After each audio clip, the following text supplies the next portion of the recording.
What's going on, guys? Tropical Fish Guy here. Today we're going to be answering the question of why do my Amazon sword plants always die? Okay, so got a couple of good tips for you as far as why they die or why they might seem like they're dying, but they're not really dying, which is the number one cause of people thinking they're dying. So let's say that you just buy this nice looking Amazon sword here from the store, right? Looks pretty good. It's got a couple of these brown leaves, whatever. You just pick those guys off. So see these nice green leaves here? And see the way that it's packed? This plant actually grows above water. The leaves grow above water, okay, when they grow them, so that they can make more. They grow faster in the air because they can absorb more CO2 from the air contact than they can from the water. Unless you're dosing with CO2 and stuff like that, even then they grow faster in the air. But so anyway, so you take this guy out, he looks real nice, then you plant him in your aquarium, and then you notice after a few days, couple weeks or so, that all the leaves start dying. And you're like, well, what's wrong? Maybe you had fertilized as well, you thought maybe the fertilizer's bad or whatever, but no. What's happening is that the plant is acclimating to its new environment underwater. Okay, so the leaves that have been growing out of water in the air, they will die, known as the melt off. Sword plants are notorious for the melt, as well as crypts. Crypts are more notorious, but Amazon swords, these leaves here will either all die off, and you'll get little bitty leaves, little bitty light greener leaves that start coming out from the roots. Okay, so they need good gravel, good soil in order for them to thrive. Probably if you're using just gravel like I am, I supplement with some root tabs. Root tabs are as you can see, I do use them. Root tabs are a good supplement for the sword plants. They do need a lot of light as well, so it's tough to balance between too much light and too little light for sword plants. Right now I'm doing about 5 or 6 hours a day, and it seems too little, but I want to keep the algae down. So let me show you, let me give you an example of what I mean in real life here. So the aquarium behind me here that you see, I planted this sword plant probably about a couple months ago. If y'all haven't seen the video, I'll leave a link in the description below on when I got the sword plant. And it looked real nice, and the leaves were very broad. So you'll see these leaves here. These are the grown out of water leaves, right? And they are dying off, as you can see here, right? You can see that they're starting to just wither away. That's known as the melt, and that takes anywhere from weeks to a couple of months sometimes. You never know. Okay, so the outside leaves are dying off, okay? And don't freak out when that happens, because that's going to happen most likely. And then what ends up happening is that these little light green leaves, right? They start producing from the center, from the roots, okay? And as long as you get those light green leaves to come up, then, faster than the old leaves are dying off, then the Amazon sword will start to grow and it will thrive with the new leaves that have been grown completely underwater, okay? So, submerged means the whole plant is underwater. Immersed means just the bottom part is immersed in water, but the leaves are growing above water, and that's how most plants are grown in these nurseries. So that's an example right there.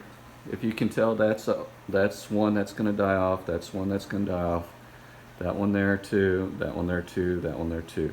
But these new greener leaves come back up. And I'll show you another example over here. This is the 29 gallon that's right in the hallway.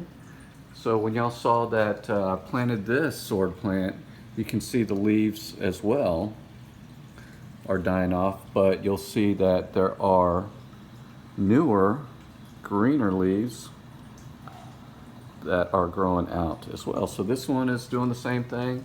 It just transitions, so don't freak out on that. So the number one reason why the plants seem like they're dying when you first buy them and you don't know, the process is that they're just melting away, and they will grow back with enough light and with good soil, okay? And if you need with some fertilizer like the root tabs, okay? And I'll leave links in the description below. I'll leave all my affiliate links in there. It's a good way to support the channel. Please click and use them if you're going to get some root tabs or whatever. But I'll leave some links to some Amazon soil plants as well that I buy. Or you can go to Petco and PetSmart. They have some good ones, just like this guy here. I bought him from PetSmart.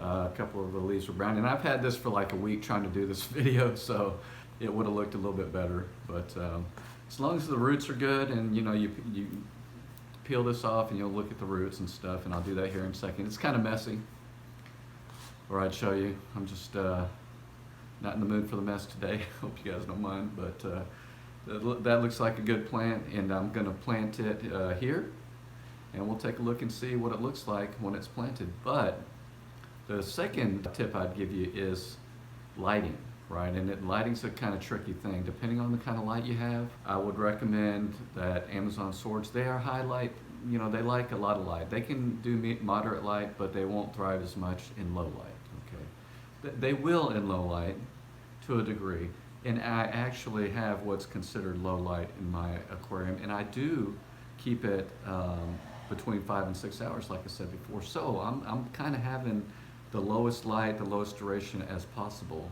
because I'm trying to keep down the algae, but being successful. So however you guys do it, leave me a comment below how you keep your Amazon soil plants. But that's the second tip: good soil or gravel and or fertilizer. Tip number 3, the lighting, right? The lighting needs to be good. So there's my quick tips. Let's go ahead and plant this bad boy here, and we'll show you what it looks like. Well, looky there. After I cleaned off all that gel stuff, it ends up that this plant actually is 2 smaller plants, okay? These roots are kind of questionable, but they'll be fine, I think. But these roots, check that out. That is a nice root system. That's what you want to see, okay? So that's one nice plant right there, and I'm going to go ahead and chop these brown leaves off here. Yeah, so that right there is one plant, and that right there is another plant. So 2 cool looking medium-sized plants for the price of 1 large plant, huh? That's a deal, I guess. So I'm going to plant these in there and we'll check them out.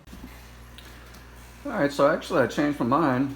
I'm going to put it, I was going to put it in here next to this one, but this one looks like it's doing pretty good. So I'm going to put it over here in this 20-gallon high. So the sword plants do get pretty high, pretty tall. So taller aquarium would be ideal, better than a longer aquarium, I would say. So 20 high for now. So I put the one over here on this side, right there. We'll take a look at that one, see how that one does, as well as the other plant on this side. This one was the one with the better root system, and this is the one with the kind of janky root system. I'm going to put some root tabs in there, and then I'll show you here. Alright, I think I'm just going to pop out one of these here, like so, and then I'm going to just break one in half. I'm going to use 1/2 over here, and just cram it right underneath that soil right there, right underneath that root system, right in there.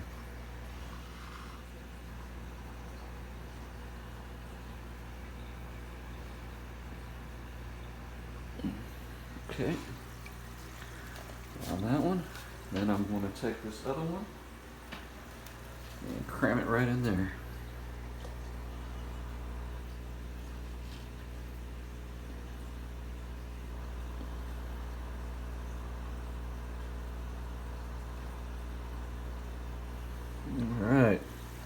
Alright, there we go, final product there.